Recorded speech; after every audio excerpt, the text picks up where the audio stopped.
How to open savings accounts Bank of America.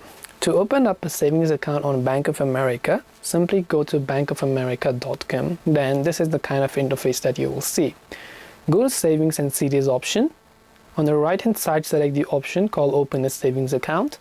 Then once you select Open a Savings Account option, here I would recommend that you read everything over here, that the feature that you have with savings account, right? Then once done, click on the Open a Savings Account option. You will need to fill out this small detail here. If you have an offer code, you can enter the offer code over here. If you are a Bank of America online banking customer, you can also go ahead and select that, but I will simply select exit and go to applications because you might not have an account. Then fill out all the document and details depending upon your legal documents. So the information that you enter here must also match the information that you will provide in the ID later on, which could be your social security number or your driver's license, as well as also the proof of addresses. So once you submit your documents and fill out the form, your bank account should be approved and ready for use.